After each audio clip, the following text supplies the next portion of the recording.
लोग जाकर के आए हैं वो लोग भी इस कथा को बड़े प्रेम से सुने, इस कथा को भाव से सुने।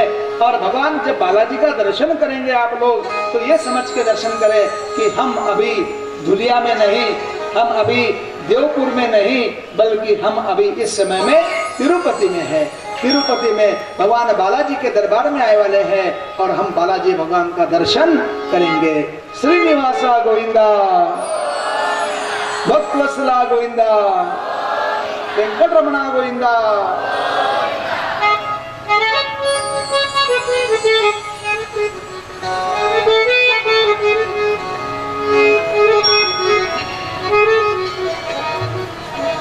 गणपति की कर वंदना, गुरुजन का कर ध्यान, कहता हूँ गोविंद के विमल चरित्र का गान, कहता हूँ गोविंद के विमल चरित्र का गान, कहता हूँ गोविंद के विमल चरित्र का गान। तीर्थ में शारण्य है, कलिमल कुलशविहीन, रहते थे वहाँ सूत जी तप करने में। आइए आज वेंकटेश बालाजी की कृपा से, माँ एक विरा देवी की कृपा से मैं आप लोगों के बीच में बैठकर भगवान वेंकटेश बालाजी की दिव्य कथा को सुनाने जा रहा हूँ। आप लोग भी बड़े मन को एकाग्र करते हुए भगवान की दिव्य कथा को सुनिए। तीर्थने में शारण्य है, कलिमल कुलशविहीन, रहते थे वहाँ सूत जी तप करने में। रहते थे वहाँ सूत जी तप करने में। रहते थे वहाँ सूत जी तप करने में। हमारे भारत देश में नैमिषारण्य नाम का तीर्थ है। उत्तर प्रदेश लखनऊ से जवळ नैमिषारण्य, इसका नाम नैमिषारण्य क्यों पड़ा? क्योंकि जब ये कलयुग आने वाला था, कलयुग की शुरुआत होने वाली थी, महात्मा लोग घबरा गए कि आने वाला कलयुग तो घोर ये पापमय होगा, लोग धर्म को छोड़कर पाप कर्म करने में लग जाएंगे। अरे अरे इनका उद्धार कैसे होगा? तब ये सब के सब ब्रह्मा जी की शरणागति में गए। हे ब्रह्मदेव कुछ करो, ब्रह्मदेव कुछ करो, ऐसा तो भी कोई पृथ्वी पर स्थान बताओ जहां रह करके मनुष्य के ऊपर ये विषय जो है काम, क्रोध, लोभ, मद, मत्सर, इनका वहां पर प्रभाव नहीं होना चाहिए। आज जो पश्चिम संस्कृति का जो प्रभाव हर जगह, हर देश, हर गांव में हो रहा है, ऐसा कोई तीर्थ स्थल होना चाहिए जहाँ पर कोई प्रकार का लोगों के मन में गलत भाव उत्पन्न न हो। वहां पर वही सादगी और ऐसा कोई स्थान बताइए जहां हम बैठ करके यज्ञ तप कर सके। तो ब्रह्मा जी ने क्या किया? जो ओम का तप कर रहे थे, ब्रह्मा जी ने अपने ओमकार का तप के द्वारा एक ऐसा गोलाकार चक्र उत्पन्न किया और कहा कि हे ऋषियों, ये गोलाकार चक्र जो है ना, ये जाकर के जिस भूमि पर गिरेगा, ये चक्र की जितने दूर तक इस चक्र का प्रकाश फैलेगा, उतने दूर तक कलयुग का प्रभाव उस स्थान पर नहीं होगा। और महाराज जब चक्र छोड़ दिया ब्रह्मदेव ने, वो चक्र तेजोमय चक्र निकला और आया उस अरण्य में। अरण्य मतलब जंगल, अरण्य, नैमिषारण्य, यानी वहां जब ये चक्र आकर के गिर गया और उस स्थान का नाम बढ़ गया नैमिषारण्य। नैमिषारण्य का मतलब, निमिष यानी हम जो आंख बंद करके जो खोलते हैं उसको जो टाइम लगता है, सेकंड से भी कम टाइम लगता, मतलब झपकते हैं ना, आंख खोल बंद चालू करते हैं, तो जितना समय आंख खोल के बंद करके खोली, बंद किया खोला, तो इसको जो समय लगता है उससे भी कम समय, उसको कहते हैं निमिष। तो इतना छोटे से छोटा समय भी जहाँ पर भगवान का भजन नाम जब कभी बंद नहीं होता, ऐसा अरण्य, उसका नाम पड़ गया नैमिषारण्य। और उसी नैमिषारण्य में सूत जी महाराज वहां रहते थे, तप करने में लीन, बड़े तपस्वी थे। तपस्वी नहीं बल्कि पुराणों के ज्ञाता भी थे। अलग अलग उन्होंने कथाओं का, उन्होंने जो है अपने जीवन में अलग अलग कथाओं का ज्ञान प्राप्त किया था।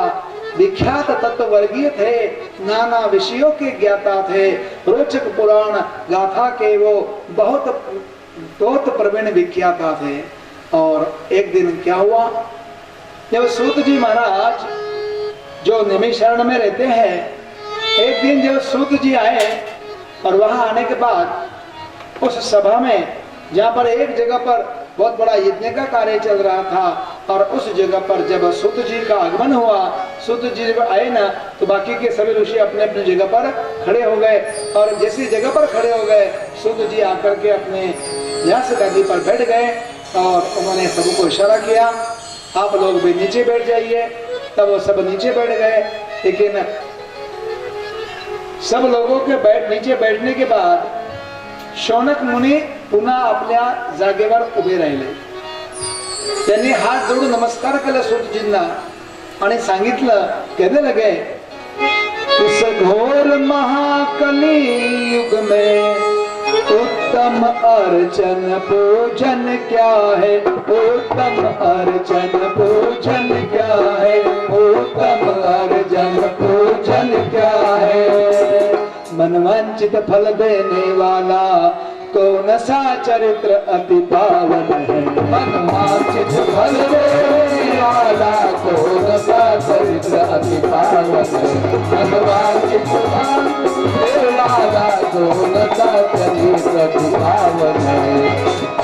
जिस चरित्र को सुनकर मानो, इस घोर कलयुग में, अभी जो घोर कलयुग चालू है, इस कलयुग में उत्तम अर्चन क्या है, पूजन क्या है, अर्चना कैसे करना, भगवान की पूजा कैसे करना, और हमारे मन की इच्छा को पूर्ण करने वाला ऐसा कौन सा चरित्र है जिसको सुनकर हम अपने मन की इच्छा को पूर्ण कर सके, आप हमें बताइए।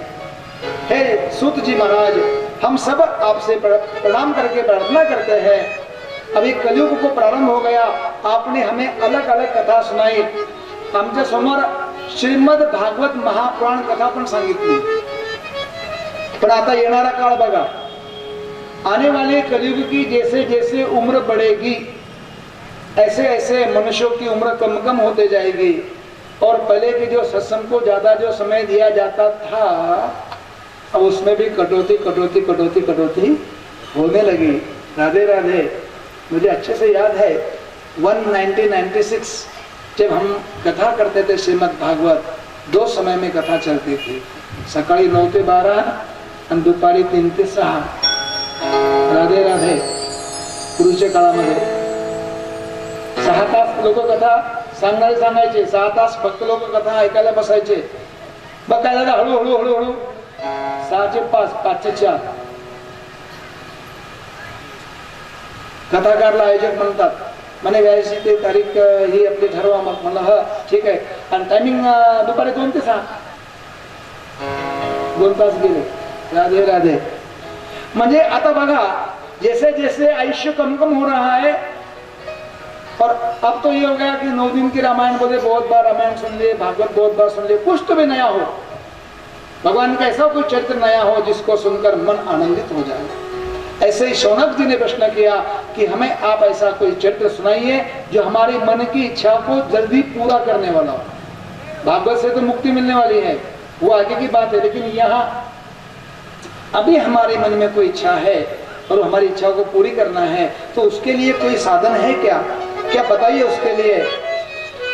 जिस चरित्र को सुनकर मानो, जिस चरित्र को सुनकर मानो, धन संपत्ति सुख को पाता है, धन संपत्ति सुख को पाता है, धन संपत्ति सुख को पाता है। इस चरित्र को कहने वाला मन इच्छित फल को पाता है, इस चरित्र को कहने वाला मन इच्छित फल को पाता है, कर तो कहने वाला मही किस भल को पाता है। ऐसा कोई चरित्र सुनाइए, ऐसी कोई कथा सुनाइए जो सुनने के बाद क्या क्या मिले, संपत्ती भी मिले, राधे राधे, पैशाशिवाय कोणतेही काम होऊ शकत नाही, घराच्या बाहेर पाऊल टाकलं की आधी पैसे लागतात महाराज, रिक्षावाल्याला हात दिला, थांबवलं, पुढे जायचं, पुढे जायचं, अग्रवाल नगर 30 रुपये लागतील, 30, अरे बाबा 20 घे, जमणार नाही, 30 घे ना, रात्री 10च्या नंतर 1.5 पट म्हणजे 50। भाई साहब सोच रहे मुझे कैसे मालूम यहाँ की भावताओं, मैं दुनिया में आज पहली बार नहीं आया ना, मैं लगभग 11 बार, आज 11वीं बार मैं आप लोगों के बीच में बैठकर कथा सुना रहा हूँ। इसके पहले 10 बार मैं दुनिया में आ चुका, ये एक मेरा माता की कृपा है। सन 2004 से लगातार आते रहा हूँ और हर वर्ष में, हर साल 1.5 साल में फिर कोई न कोई सेवा भगवती बुला लेती है और अलग अलग जगह पर, अलग अलग स्थानों पर कथाएं, कहीं रामायण, कहीं भागवत, कहीं देवी भागवत, और इस बार बालाजी की कथा। तो ऐसा कोई कथा सुनाइए जिससे संपत्ति भी मिले, अगर किसी की शादी नहीं हो रही हो तो उसका विवाह भी जल्दी हो जाए, अगर किसी को पुत्र संतान नहीं है तो संतान की भी प्राप्ति हो जाए, अगर कोई भक्ति चाहता है उसको भक्ति मिल जाए, कोई भगवान के से मुक्ति चाहता है उसको मुक्ति मिल जाए, जिसकी जैसी भावना है ऐसा फल देने वाला चरित्र सुनाइए। ये जब कहा उन्होंने तो सूत जी महाराज सुनते रहे, उन्होंने इशारा किया शौनक जी से कि अब आप अपने स्थान पे बैठ जाइए, तेरा खाली बसा रहा, इशारा किया, खाली बसा, और सूत जी कहने लगे, कहा सूत जी ने सुनो होकर सुस्थिर शांत, वेंकटेश भगवान का सुनिए शुभ वृत्तांत, वेंकटेश भगवान का सुनिए शुभ वृत्तांत। अब मैं तुम्हें अलग अलग, तुम्हें अभी तक मैंने कथा सुनाई, अब मैं तुम्हें वेंकटेश बालाजी की कथा सुनाने जा रहा हूं। वेंकटेश भगवान का अवतार कैसे हुआ, भगवान यहाँ पर अवतरित कैसे हुए, भगवान ने यहाँ पर क्या क्या लीला की, और जो भी भक्त बालाजी भगवान का दर्शन करते हैं उन पर बालाजी की कृपा कैसे होती है। भगवान बालाजी उसको धनवान बनाते हैं, किसी को संतान नहीं थी पुत्रवान बनाते हैं, किसी की शादी नहीं हो रही महाराज तो 2 हाथ के 4 हाथ वाला बना देते हैं। ऐसे है हमारे बालाजी भगवान। शेषाचल पर अवतरित होकर, शेषाचल पर अवतरित होकर दुख दीन जनों का हरते हैं, दुख दीन जनों का हरते हैं, दुख दीन जनों का हरते हैं। इस भू पर जन्मे मानव की कामना पूर्ण सब करते हैं, इस भू पर जन्मे मानव की कामना सभी पूर्ण करते हैं, इस भू पर जन्मे मानव की कामना सभी पूर्ण करते हैं। जो भी इन भगवान की कथा को सुनता है, भगवान ने शेषाचल पर्वत पर अवतार लिया है। शेषाचल पर्वत पर भगवान कैसे आए, भगवान ने वहां पर कैसी लीला की, आज भी भगवान शेषाचल पर्वत पर विराजमान है। आज भी जो दीन दुखी भगवान के दर्शन को जाते हैं, भगवान उनके दुखों को, उनके कष्टों को हरण करते हैं, उनके दुखों को दूर करते हैं। और ये भगवान का जो चरित्र सुनते हैं, भगवान का दर्शन का तो फल मिलेगा ही, और लेकिन जो भगवान की कथा को जो श्रवण करते हैं, जो सुनते हैं, और उनका जो है धन के भंडार भर जाते हैं।